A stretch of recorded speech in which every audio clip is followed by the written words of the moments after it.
क्या आपने कभी ऐसे इंसान को खोया है जिससे बहुत कुछ कहना बाकी था? ये कहानी उस अधूरी बात की है, एक बूढ़े दिल की चिट्ठी जो उसकी पत्नी के जाने के बाद भी उसके सीने में धड़कती रही। 72 वर्षीय रामलाल वर्मा का जीवन अब एक रूटीन बन चुका था। सुबह की चाय, अखबार, दोपहर की झपकी और शाम को बालकनी में बैठकर पुराने खत पढ़ना। ये वही खत थे जो उन्होंने अपनी पत्नी सावित्री को कभी लिखे थे, और बहुत कुछ जो उन्होंने कभी भेजे ही नहीं। सावित्री अब इस दुनिया में नहीं थी, उन्हें गए 5 साल हो चुके थे, लेकिन रामलाल के लिए मानो समय वहीं रुक गया था।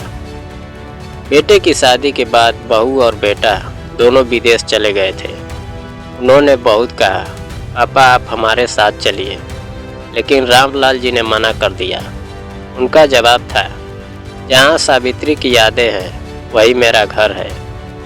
सावित्री एक साधारण सी महिला थी, लेकिन उनकी मुस्कान में जादू था। ज़्यादा नहीं बोलती थी, लेकिन हर बात बिना कहे समझ जाती थी। जब कभी रामलाल जी ऑफिस से थके हारे लौटते, सावित्री बिना कुछ पूछे उनकी पसंद की अदरक वाली चाय ले आती। यही छोटी छोटी बातें उन्हें आज भी याद आती थी। एक दिन की बात है, रामलाल ने गुस्से में कुछ कह दिया था। तुम्हें मेरी परवाह ही नहीं है। सावित्री ने कुछ नहीं कहा, बस चुपचाप अंदर चली गई। उस रात रामलाल को तकिए के नीचे एक चिट्ठी मिली। उसमें लिखा था, परवाह बहुत है रामू, पर हर बात शब्दों में नहीं कह पाती। तुम्हारे हर गुस्से में भी मुझे अपना प्यार दिखता है। बस जब मैं नहीं रहूँगी तो इन चुप्पियों में मेरा साथ ढूंढ लेना। रामलाल की आंखों से पहली बार आंसू बह निकले थे, लेकिन तब सावित्री सो चुकी थी और उन्होंने वो आंसू चुपचाप तकिए में छुपा दिए थे। एक रविवार की सुबह काल बेल बजी। दरवाज़ा खोलते ही सामने एक नन्ही सी बच्ची खड़ी थी। वो मुस्कुराती हुई, दादाजी मम्मी ने कहा आपको अकेला नहीं रहना चाहिए, उसने भोलेपन से कहा। वो बच्ची पड़ोस में रहने वाली मिसेज शर्मा की नातिन थी। नाम था त्रिशा। मुश्किल से 7 साल की थी। त्रिशा हर शाम खेलने आने लगी। कभी रंग भरती, कभी रामलाल जी से कहानियाँ सुनती। रामलाल जी को जैसे जीवन में फिर से रंग भरते हुए महसूस हुआ। उन्होंने सावित्री की कहानियाँ सुनाई, पुराने गाने सुनाए और त्रिशा के लिए पुराने खिलौने निकाले जो कभी उनके बेटे के थे। उनकी दिनचर्या में फिर से गर्माहट आ गई। एक दिन रामलाल जी बहुत उदास थे। हाथ में वो आखिरी चिट्ठी थी जो उन्होंने कभी खुद के लिए लिखी थी और कभी किसी को दिखाई नहीं दी। वो चिट्ठी थी आखिरी खत सावित्री की। सावित्री तुम नहीं हो, पर हर सुबह तुम्हारे बिना अधूरी लगती है।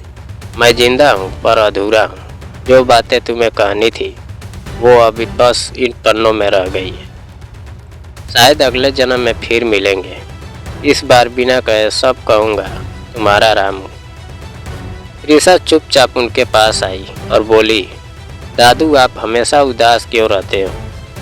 रामलाल जी ने मुस्कुरा कर कहा, क्योंकि कुछ लोग हमें छोड़कर चले जाते हैं और हम उन्हें फिर भी भूल नहीं पाते। त्रिशा ने मासूमियत से कहा, और वो लोग हमारे दिल में तो रहते हैं ना, जैसे मेरी नानी अब तारे बन गई है। रामलाल जी की आंखें भर आई। उन्होंने त्रिशा को गले से लगा लिया। रामलाल जी ने त्रिशा के लिए एक चिट्ठी लिखी। इस बार दिल से पूरे होश में उसमें लिखा, प्यारी त्रिशा, तुम्हें शायद याद भी न रहे, लेकिन तुमने एक बूढ़े इंसान को फिर से जीना सिखाया। जब सब छोड़कर चले गए थे, तुम आई और मेरी जिंदगी को मुस्कान दी। मैंने अपनी पत्नी से बहुत कुछ कहना चाहा था, लेकिन कह न सका, पर तुम्हें कह रहा हूँ, थैंक यू बेटा। तुमने मुझे फिर से इंसान बनाया। तुम्हारा दादू। रामलाल जी का जीवन फिर से रोशनी से भर गया था। उन्होंने फिर से लिखना शुरू किया, पार्क जाना शुरू किया और मोहल्ले के बच्चों को कहानियाँ सुनाने लगे। 1 साल बाद रामलाल जी अब नहीं रहे, लेकिन त्रिशा को एक पुश्तैनी संदूक मिला जिसमें ढेर सारे खत थे। एक चिट्ठियों की दुनिया जो इमोशन से भरी हुई थी। त्रिशा ने उन चिट्ठियों को सहेज कर रखा और जब वो बड़ी हुई तो एक किताब लिखी, आखिरी खत मेरे दादू की दुनिया। इस कहानी में उम्र की ढलती शाम, अकेलापन, बीते रिश्तों की कसक और एक नई पीढ़ी से जुड़ने की उम्मीद है।